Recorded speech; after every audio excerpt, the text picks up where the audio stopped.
আসসালামু আলাইকুম সুপ্রিয় শিক্ষার্থীবৃন্দ, নলেজ টেকনিক 360 ডিগ্রি চ্যানেলে সবাইকে স্বাগত জানাচ্ছি।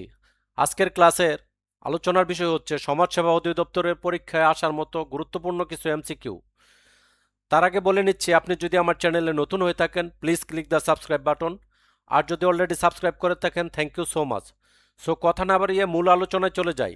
প্রশ্ন: মেঘে মেঘে আকাশ ছেয়ে গেছে, এখানে মেঘে মেঘে কোন কারক? একটা কথা হচ্ছে যে খুবই গুরুত্বপূর্ণ, যেটা হচ্ছে যে আপনাদের বাংলা ব্যাকরণে কারক থেকে কমপক্ষে 2 থেকে 3টি কোশ্চেন আসবে। কমপক্ষে কয়টি? 2 থেকে 3টি কোশ্চেন আসবে। এজন্য আমি প্রথমেই কারক থেকেই আলোচনা করব।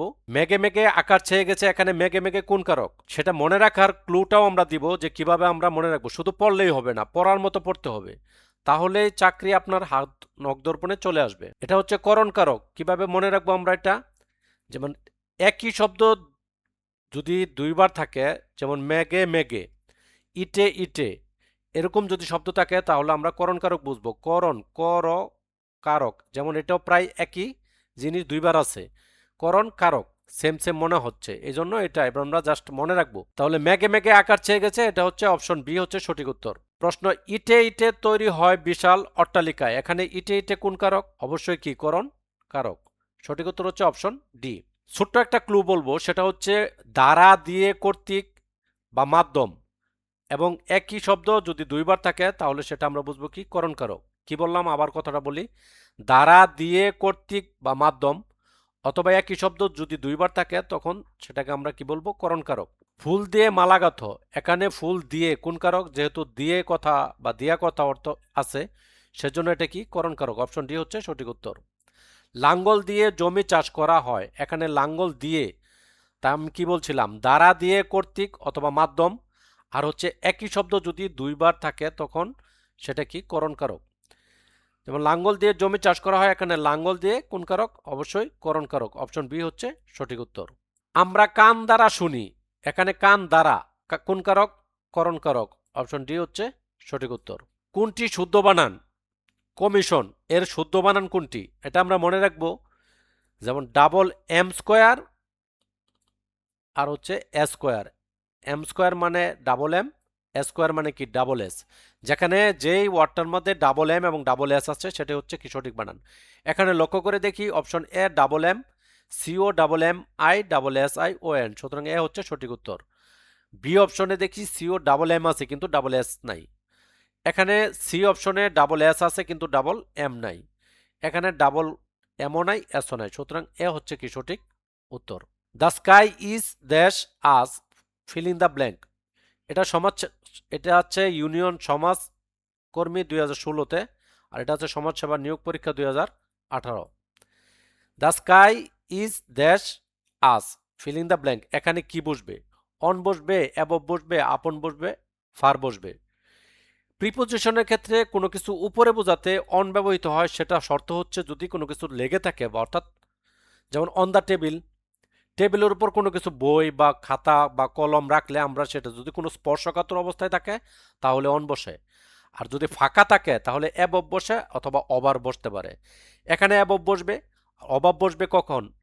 অ্যাবভ বসবে এই জন্য, কারণ হচ্ছে যে এটা মাথার উপরে আসে, স্কাই মাথার উপরে আছে, সুতরাং এই ক্ষেত্রে অ্যাবভ বসে। কিন্তু যদি গতি বোঝায় তখন সেটা ফাঁকা থাকলেও ওভার বসে। যেমন আমরা ক্রিকেট খেলায় বলি না যে ওভার বল করো, বলের তখন কি করে, মানে বল করা মানে কি গতি দেওয়া। জাস্ট এটা আমরা কিভাবে মনে রাখবো? এই জন্য এখানে কি বসবে? যেহেতু স্কাই আকাশ কি স্থির, সুতরাং অ্যাবভ বসবে, ওভার বসবে না। যেমন ওভার দ্য ওয়াল, দেয়ালের উপর দিয়া, এরকম যদি থাকে তখন ওভার বসে। আশা করি বিষয়টা clear. Which one of the following sentence is correct, কোন সেন্টেন্সটা হচ্ছে correct? Never tell the lie, never tell on lie, never tell a lie, never tell out lie. চারটি সম্ভাব্য অপশন, অপশন বি হচ্ছে সঠিক উত্তর, never tell a lie. Never যদি কথাটা দ্বারা বাক্য শুরু হয় সেক্ষেত্রে কিন্তু বার্বের পরে অবজেক্ট বসে, তো নেভার টেল এ লাই হচ্ছে সঠিক উত্তর, কখনো মিথ্যা বলিও না। এবার আমরা কিছু ম্যাথ সলভ করব, যেগুলো পরীক্ষায় আপনাদের পরীক্ষা খুবই গুরুত্বপূর্ণ।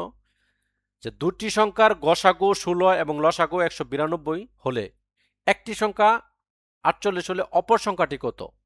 এটা আমি একটা শর্টকাট টেকনিক এখানে করে দিয়েছি। অপর সংখ্যা হচ্ছে গসাগু ইন্টু লসাগু একটি সংখ্যা। এটা আমরা কিভাবে মনে রাখবো? এই জাতীয় অঙ্ক কিন্তু আমরা অনেক করি, বাট রেগুলার করতে হবে। রেগুলার মানে রেগুলার, দৈনিক 1 থেকে 2টা বা 3টা নিয়ম সলভ করলেই আপনাদের সবসময় প্র্যাকটিস করে যাবেন। ইনশাল্লাহ আপনার চাকরি আপনার নখদর্পণে চলে আসবে।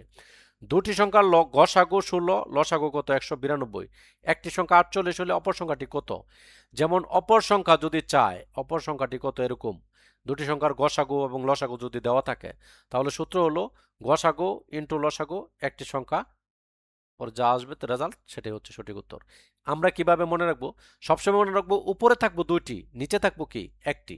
এই জাতীয় অঙ্ক গসাগু এবং লসাগু যদি এরকম দেওয়া থাকে, এটা আমরা মাথায় কনসেপ্ট এটা গেঁথে নেই। শুধু পড়লে হবে না, পড়ার সাথে সাথে ক্লুটাও মনে রাখার জন্য চেষ্টা করলেই খুব দ্রুত সামনের দিকে অগ্রসর হতে পারবো। কি বললাম? দুইটি সংখ্যা অথবা দুইটি লসাগু এবং গসাগু, মানে দুইটা উপরে থাকবে, একটা থাকবে নিচে, এই জাতীয় অঙ্কের মধ্যে। যেমন ধরেন দুটি সংখ্যার গুণফল, কয়টা সংখ্যার গুণফল চাইছে? দুটি সংখ্যার গুণফল, সুতরাং এটা থাকবে উপরে। তাহলে সংখ্যা দুটির লসাগু 96 হলে গসাগু কত? তাহলে গসাগু ইজ ইকুয়াল টু এটা থাকবে উপরে, নিচে থাকবে শুধু লসাগু। এই যে দেখি একটাই। আমরা জানি গসাগু সমান সমান কি? দুটি সংখ্যার গুণফল। আমি যে বললাম যে দুইটি সংখ্যা সবসময় উপরে থাকবে, দুটি সংখ্যার গুণফল থাকবে উপরে, যেমন কত 1536, আর লসাগু দেওয়া ছিল আমাদের কত 96, তাতে ভাগ করলে সঠিক উত্তর হচ্ছে 16। তো অপশন গ হচ্ছে সঠিক উত্তর।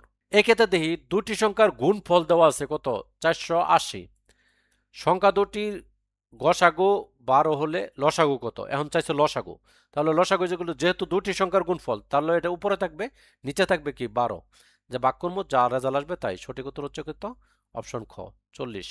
এবার দেখব প্রশ্ন, জাতীয় সমাজসেবা দিবস কত তারিখে পালিত হয়? আমরা জানি জাতীয় সমাজসেবা দিবস 2 জানুয়ারি পালিত হয়। সমাজসেবা কার্যক্রমকে গতিশীল ও বেগবান করতে বাংলাদেশের প্রতি বছর 2 জানুয়ারি জাতীয় সমাজসেবা দিবস হিসাবে উদযাপন করা হয়। প্রশ্ন, বাংলাদেশে সামাজিক নিরাপত্তা বেষ্টনী বা কার্যক্রম কোন মন্ত্রণালয় নিয়ন্ত্রণ করে থাকে? এটা হচ্ছে অপশন সমাজসেবা সমাজ কল্যাণ মন্ত্রণালয়। অপশন ক হচ্ছে সঠিক উত্তর।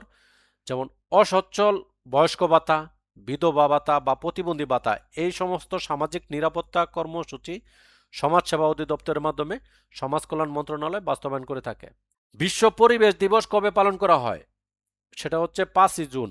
কিভাবে মনে রাখবো? পরিবেশ থেকে প থেকে পাঁচ লিখতে প লাগে, আর পরিবেশ দিবস আমরা বলি না, যেমন এই অঞ্চলটা, যেমন কোনো এলাকা যদি ভালো পরিবেশ থাকে, জুন মানে কি অঞ্চল বা এলাকা, সুতরাং 5ই জুন হচ্ছে কি বিশ্ব পরিবেশ দিবস। খালি শুধু পড়লে হবে না, পড়াগুলো মনে রাখা যায় কেমনে?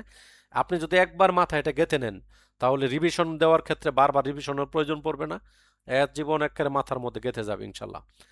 বিশ্ব পরিবেশ দিবস কিভাবে মনে রাখবো? পরিবেশ থেকে প থেকে হলো 5, আর পরিবেশ, পরিবেশ মানে কি জুন বা অঞ্চল এলাকা। বলে না যে এইসব এলাকা, যে এলাকাটা খুব পরিপাটি থাকে বা সাজানো গুছানো থাকে, গাছগাছালি থাকে, পরিষ্কার পরিচ্ছন্ন থাকে, সেটাকে মনে যায় না এই জুন বা এই অঞ্চলটা অনেক কি সুন্দর। এই জন্য পরিবেশ দিবস হচ্ছে 5ই জুন। সঠিক উত্তর হচ্ছে 5ই জুন। বাংলাদেশের মুক্তিযুদ্ধের সময় তারামন বিবি কত নং সেক্টরে ছিলেন? অপশন ঘ হচ্ছে সঠিক উত্তর, 11 নম্বর সেক্টরে। এটা আমরা কিভাবে মনে রাখবো? একটা কথা বলে দেখি, আমার দেওয়ার এই ক্লুটি আপনি যদি মনে রাখতে পারেন, সারা জীবনের জন্য মনে একবারে অন্তরে গেঁথে যাবে, আর জীবনে কখনো ভুলবেন না। তারামন বিবি, এই একই অক্ষর দুইবার আছে দেখেন, বিবি, তো একই ওয়ার্ড, সব একই অঙ্ক জাতীয় সংখ্যা দুইবার আছে কোনটায়? দেখেন এখানে 1 1। সুতরাং তারামন বিবি হচ্ছে 11 নম্বর সেক্টরে ছিলেন। বাংলাদেশের মুক্তিযুদ্ধের সময় তারামন বিবি কত নম্বর সেক্টরে ছিলেন? আর জীবনে কখনো ভুল হবে না, 11 নম্বর সেক্টরে। কিভাবে মনে রাখবেন? তারামন বিবি, এ বিবি একই, দেখেন একই ওয়ার্ড দুইবার আছে বিবি, আর এখানে একই অঙ্কজাতীয় সংখ্যা দুইবার আছে 1 1। যেহেতু 1 থেকে 11 পর্যন্ত আমাদের মুক্তিযোদ্ধা সেক্টর ছিল মোট 11টা, 11টার মধ্যে একই হচ্ছে দুইবার, 22 লিখতে সেটা তো আমাদের নাই, কারণ 11টা সেক্টরই ছিল, এই জন্যই 11ই হচ্ছে সঠিক উত্তর। ডেনমার্কের রাজধানীর নাম কি? ডেনমার্কের রাজধানীর নাম হলো কোপেনহেগেন।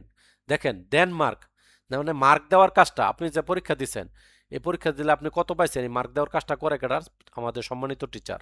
তা মার্ক দিতে কি লাগবে? পেন লাগবে, কলম লাগবে। কু পেন, কু মানে সম্পর্ক, পেন মানে কলমের সাথে, হ্যাঁ জ্ঞান মানে হ্যাঁ সে, গেইন মানে অর্জন করছে, কত আপনি কত মার্ক পাবেন, সেই জন্য তো সে ডেনমার্ক মানে মার্ক দিবে। এই জন্য এটা আমরা এইভাবে মনে রাখবেন, ডেনমার্কের রাজধানীর নাম হচ্ছে কোপেনহেগেন। আর মুদ্রার নাম হচ্ছে ক্রোনা। ক্রোনা বলতে মার্কটা যে দেয় সেটা কিন্তু একটা কর্নারে, মনে করেন এই যে এই জায়গায় মার্কটা দিবে যে আপনি 10-এর মধ্যে 10 পাইছেন বা 10-এর মধ্যে 8 পাইছেন, এক কোনায় দেয় বিদে এর ডেনমার্কের রাজধানীর নাম হচ্ছে কোপেনহেগেন। আর মুদ্রার নাম হচ্ছে কি, ক্রোনা। আমি মুদ্রার নামটাও বলে দিলাম। ভিটামিন ই এর রাসায়নিক নাম কি? ভিটামিন ই এর রাসায়নিক নাম হলো টোকোফেরল। কিভাবে মনে রাখবো? আচ্ছা, অপশন ক হচ্ছে সঠিক উত্তর। দেখেন, ই লিখতে গেলে প্রথমে লিখতে হয় হ। এর মাথার মধ্যে কি নাই? কখনো চুল নাই। যখন একটা হওয়ার পরে যদি আমি দুই একটা চুল মনে করেন গজাইতেছে, যার মাথায় চুল নাই তাকে বলে আমরা টাক মাথা। দুই একটা চুল যখন আসে তখন আমরা কি বলি? কোনো জিনিস আসা মানে ফেরত।